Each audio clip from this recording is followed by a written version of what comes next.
Welcome to Invest Insights. I'm Abby Maloney. I'm joined today by Janet LaBar, the President and CEO of the Charlotte Regional Business Alliance. Janet, thank you so much for being here today.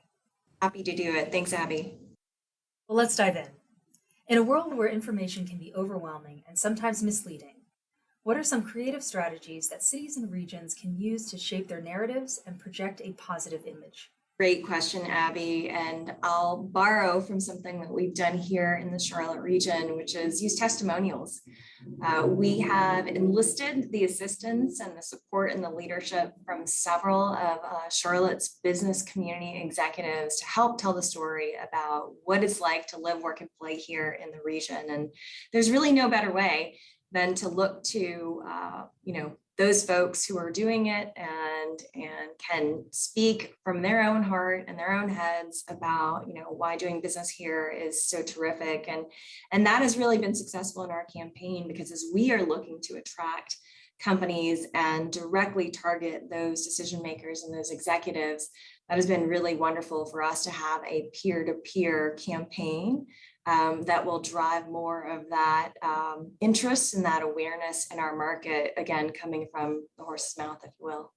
You're right, Janet. Having a strong peer-to-peer community is so important, and you yourself have been named by the Charlotte Observer as a leader to watch in 2022. What do you feel your role is in shaping the region's narrative? Well, that is a tough one. The responsibility that I feel, and that I think the organization therefore feels, is that we really are responsible for championing the entire Charlotte region and all the good that it has to offer to companies of all sizes, of all industries. And we do believe that because we represent the city of Charlotte and 15 counties across 2 states, that this region has a ton to offer. And so our main responsibility in shaping that narrative is to be the cheerleader. But I think when it comes to the work that we have to do as a community, that some might classify as, not just the good, but the bad and the ugly, is, also being the canary in the coal mine. We have to be able to elevate those issues and those priorities, those challenges that are either going to propel or prohibit investment in our community, because it's incumbent upon us to ensure that the region does stay competitive. So, it's a great thing to have been named one to watch in 2022, and at the same time, there's a huge responsibility that comes with that. So I encourage my team. I look in the mirror every day and I say, go in, do the work, get your head down, and just pummel through it. And as much as we can do, we'll do all of this work together. Or slightly. Charlotte is currently one of the fastest growing cities in the country, with approximately 120 people moving there each day. With that significant demographic expansion, there are great opportunities, but also challenges. How can the city enjoy the perks of a growing population while ensuring the quality of life for current and future residents? Yeah, I think that's a great question. And we certainly aren't unique in being a fast growing market. There are other major metros across the country who are enjoying similar types of population counts by the day. But the good news is that, Charlotte does have its eye on having plans and investing in our infrastructure. Making sure that we are not just taking for granted the growth that's happening to us, but being really smart about how to grow that in a sustainable way, in an inclusive way, in an accessible way. And, it's nice to have, I was just saying that it was great to have a 13-minute commute during COVID. And then, as people are coming back into the office and into our downtown, what we call uptown urban core, that commute turned into 25 minutes. And yet we should celebrate that people are coming back. And with growth continuing to come into our market, we need to make sure that we're planning for the maintenance of our roads and our bridges, making sure that we are continuing to invest in things like light rail, into our bus system and into our greenways, so that we can get out there after a long day's work and play.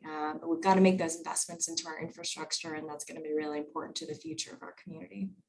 Well, the city has clearly put a lot of thought into its future, and an important element to achieve that future is education. You serve on the board of Central Piedmont Community College and UNC Charlotte's College of Computing and Informatics Dean's Advisory Board. From that experience, how can higher education institutions help mitigate one of the most pressing challenges for economic development today, labor shortages? And what innovative tools is the Charlotte Regional Business Alliance implementing to address this issue? Yeah, well, first of all, it is certainly an honor to be involved in of those institutions with Central Piedmont Community College and UNC Charlotte, and they are doing fantastic work in terms of readying the student pipeline and the workforce of the future. I think they're doing all they can to ensure enrollment continues, and they're doing what those institutions need to do. One of the ways that I think we're being really creative at the Charlotte Regional Business Alliance is making sure that we are facilitating and being intentional about facilitating the connections between higher ed and our community and industry. And so literally, we are putting them in a room together to talk about what is it that businesses and industry needs from not only who they're hiring today, but who are they going to hire? What does the persona, the profile of that individual look like 2 or 3 years from now? Which doesn't sound like it's very far away, but that's just what the hiring cycles look like now. No one's planning for the next 5 years out. And so as much as we can to help foster the conversations that lead to those interactions taking place, and that's going to better prepare our higher education institutions to prepare then the students who are going to graduate from there, and then hopefully we'll have a ready and willing workforce. So between that, which is our Talent Education Council, and then a new strategy that we're starting to pilot, and hopefully next time I talk to you, we'll have a little bit more to share. We're thinking about doing a talent attraction campaign, which, we are a regional economic development organization. We are in the business of attracting businesses, growing businesses. And so to do that on the people side will be a little bit different from us. And as you mentioned earlier, 120 people a day into the market. We don't have a shortage of people here. But I do think that there is something that we can do to help facilitate the right talent, the right skilled talent. And if we can help employers find the right type of talent in this emerging pandemic environment that we're all coming out of, then we think that's going to be a special thing for us as well. Absolutely, Janet. Finding the right talent today is paramount. And as we round out our discussion today, what role does creativity play in remaining competitive in today's landscape? Golly, it is everything. Creativity is a significant part of what we have to do.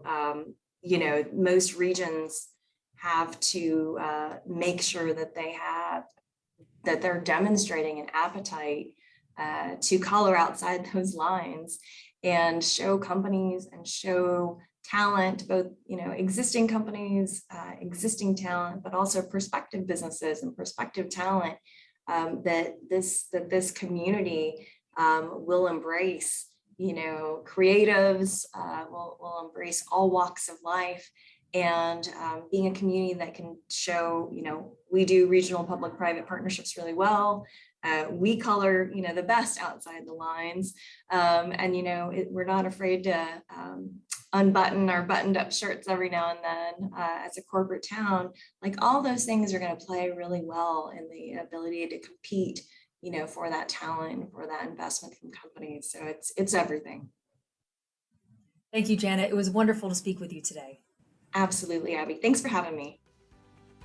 That was Janet LaBar, the President and CEO of the Charlotte Regional Business Alliance. If you enjoyed this video, don't forget to like and subscribe to our channel to hear more CEOs and thought leaders share their opinions and advice on today's business climate. Until next time, I'm Abby Maloney, and this has been Invest Insights. Thanks for tuning in.